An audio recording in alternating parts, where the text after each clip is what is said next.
Ben, mais qu'est-ce que tu veux que je dise? Hey, Éric Pouliot, t'es avec nous. Éric, bonjour. Quoi, Eric?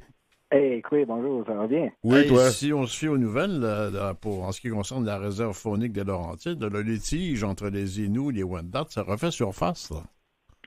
Ben oui, effectivement. Puis, en réalité, ces types de litiges-là, bon, on en a connu plusieurs aussi. Autrefois, disons que les gens, lorsqu'il y avait des litiges de la sorte, il y avait des rencontres entre des communautés, les chefs se rencontraient. Souvent, on appelait ça, disons, les rencontres wampun.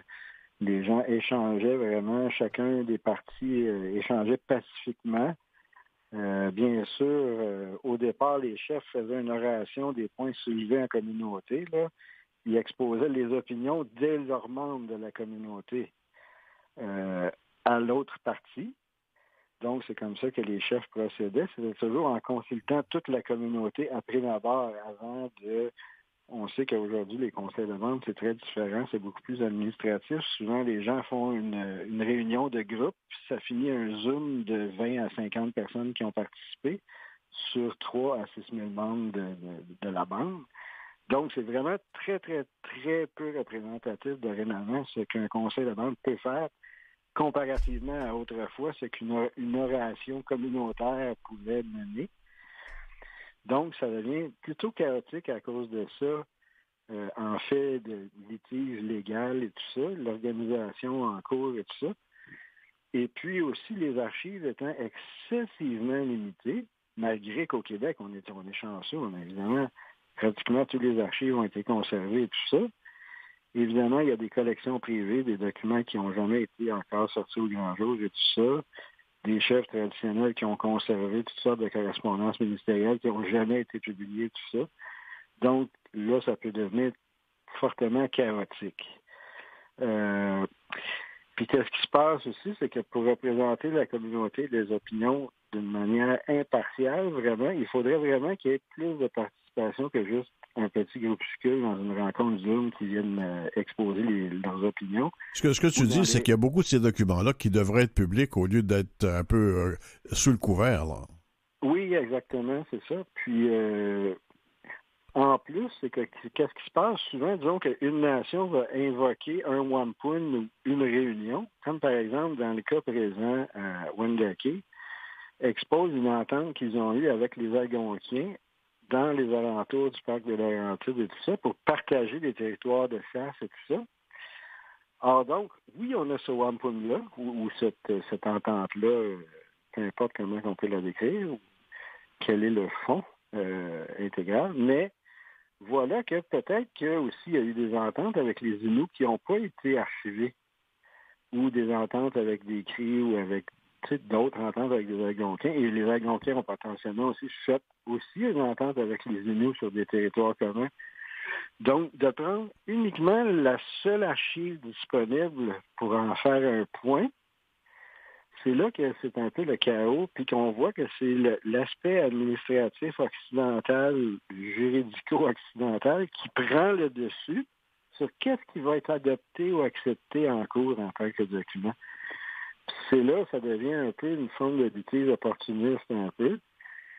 Puis c'est très limité, 2% d'Autochtones au Québec, qui est spécialiste là-dedans.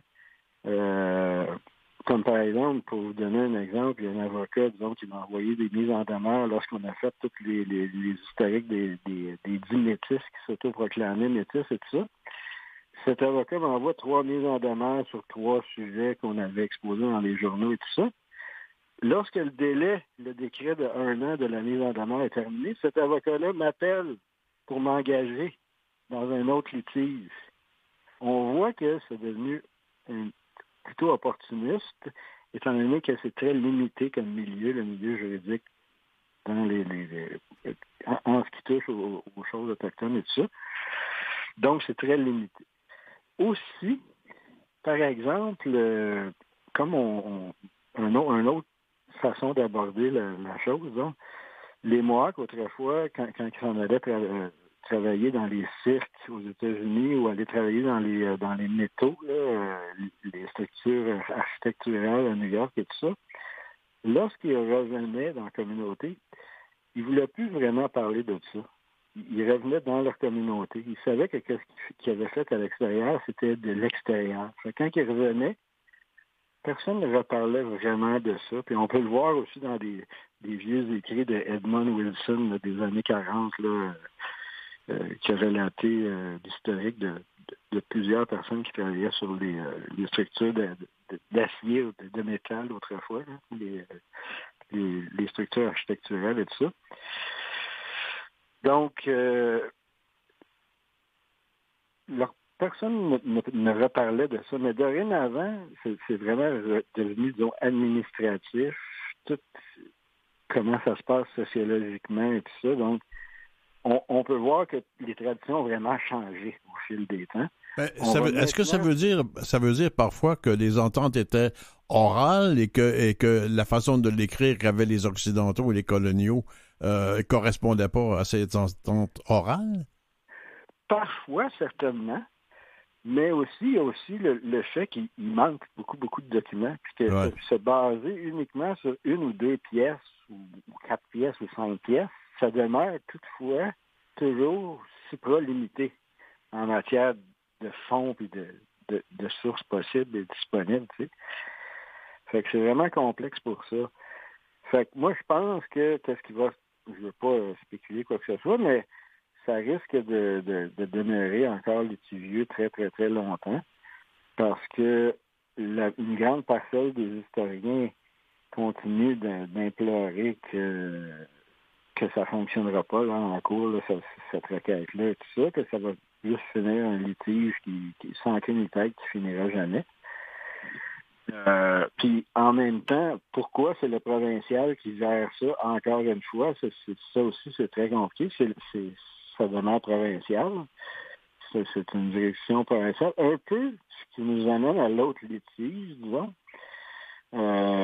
Comme beaucoup de gens de Masterage qui sont enregistrés comme Inuits sont en réalité beaucoup Abénaquis, puis certains sont uniquement Abénaquis, n'ont aucun ancêtre Inuit, mais sont quand même enregistrés comme étant des Inuits à Masterage et tout ça.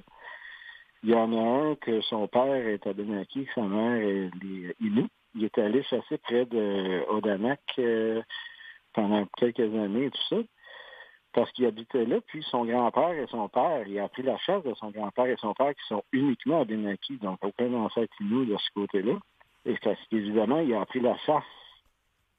Écoute, on réglera pas le cas aujourd'hui, c'est sûr. C'est complexe et c'est témoin, en fait, de tout ce passé où les choses n'ont pas été claires entre Autochtones, mais entre Autochtones et gouvernement canadien et québécois aussi. Oui, c'est ça. Merci, à la prochaine. Merci. Allez, Oni.